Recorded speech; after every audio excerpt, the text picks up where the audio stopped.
송영길 정권을 뺏긴 것이 아니라 나라를 빼앗겼습니다. 경술국 집회 3주년에 시위와 방송 대국을 외치며 제2의 독립투쟁의 깃발을 듭시다.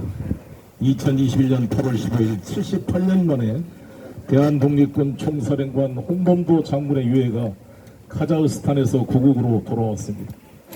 홍범도 장군을 모시게 되어 영광입니다. 지금부터 대한민국 공군이 안전하게 모시겠습니다. 대한민국 전투기 조종사의 목소리가 대한민국 상공에 울려 퍼질 때 모든 국민들은 가슴이 벅차 눈물을 흘렸습니다. 1868년 평양에서 모습의 아들로 태어나 일주일 만에 어머니가 돌아가시고 9살 때 아버지마저 돌아가셔서 천혜의 고아가 되으셨던 홍범도 장군. 모습으로 노동자로 살다가 포수가 되어 생계를 이어가면서도 나라를 지키겠다는 애국심으로 1905년 을사늑약에 분노하여 의병투쟁을 시작했습니다. 나라의 공목을 먹던 이완용, 송명준 등 을사오적과 고관 대작들이 대부분 일제의 나라를 넘길 때 나라로부터 아무런 혜택도 받지 못하고 노승과 노동자로 천대받던 홍범도 장군이 조국을 지키고자 총을 들었습니다.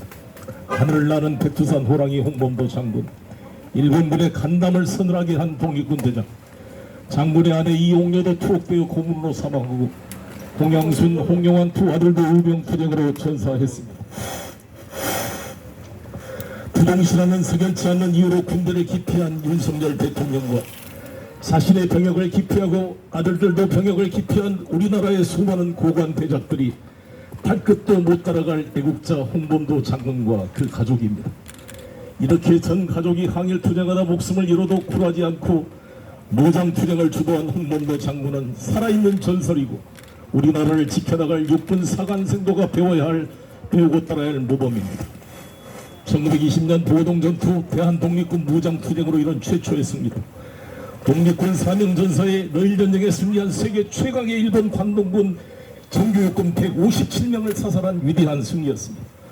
이어지는 청산리 전투에서는 김자진 장군과 함께 일본 사단급 부대와 전투를 벌여 독립군 60명 전사의 일본군 1200명을 사살했습니다. 청산리 전투에서 괴멸적 타격을 입었던 일본군 사단은 훗날 전투력 복원을 위해 본토로 철수할 수밖에 없었습니다. 우리 할머니 어머니들이 금가락지 금비녀 은비전을 모아 체코슬로바키아 군대로부터 산 모신나강 소총과 기관총이 그리고 신흥무관학교가 있었기 때문에 가능한 승리였습니다. 빛나는 승리의 주역 홍범도 장군이었습니다.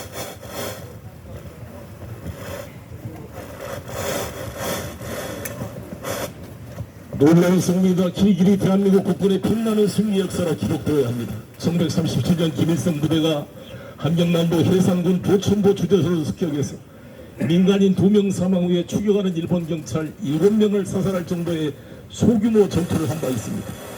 북한은 이를 대대적으로 홍보하여 도천보의 혁명 유적지를 만들고 도천보와 등도 만들어서 성대한 기념을 하고 있습니다. 대한민국은 과연 보고동 천산리 전투를 북한의 도천보 전투 기념하듯이 기념하고 있습니까? 도천보 전투와는 비교가 되지 않은 어마어마한 승리를 이룬 보고동 천산리 전투의 주역 홍범도 장군을 북한에서 모시기 전에 대한민국에서 모시고 육군사관학교에 형상을 세운 것은 대한민국의 외교적 성과입니다. 조국을 지키는 우리 사관학교 생도들에게 귀감이 되는 참군인 참 애국자입니다. 그런데 친일 반민족적인 윤석열 정권과 영혼이 없는 이종석 국방부 장관이 일제강점기에 자발적으로 만주 군관 간부 교육을 받고 일본 괴뢰국의 장교가 되어 간도 특설대로 독립군을 토벌하러 다녔던 백선엽이 6.25 때 공이 있다고 해야 홍범도 장군을 몰아내고 백선엽의 흉상을 세운다고 합니다. 소련 공산당 가입한 전력 때문이라고 합니다. 박정희 대통령 때 1926년 훈장이 수여되고 박근혜 정부 때 홍범도 잠수함이 침수되었는데 윤석열 정권은 박근혜 대통령을 구속시킨 사람밖에 박정희 박근혜 대통령의 유산을 정면으로 부정하고 있습니다. 민족을 배반하고 독립군을 때려잡는 일본 제국주의의 추구가 됐던 경력은 문제가 없다는 것입니다. 1927년 나이 60이 되어 소련 땅에서 독립투쟁을 위한 생존과 부하들을 먹여 살리려는 집단 농장 운영을 위해 소련 공산당에 가입한 것이 일제의 앞잡이가 되어 민족을 배신한 행위보다 더 큰 잘못이란 말인가요? 소련 공산당 스탈린의 탄압으로 37년 카자흐스탄으로 강제 이주되어 고려극장 수위로 어렵게 노원을 보내다가 광복을 보지 못하고 1943년 돌아가신 애국결사에게 무슨 죄가 있다는 말입니까? 국립현충원에 수많은 친일 반민족 행위자들이 안장되어 있는 기가 막힌 현실에서 대한민국 독립군 총대장을 육사에 모시지 못한다면 이 육사가 신흥무관학교 광복군의 후예가 아니라 만주국문학교 일본 육사 미국 웨스트포인트 지부가 된단 말입니다. 이종석 장관 육사 생도 시절에 독립군가를 부르며 광복군의 도를 잇겠다고 다짐했던 맹세는 까맣게 잊었습니까?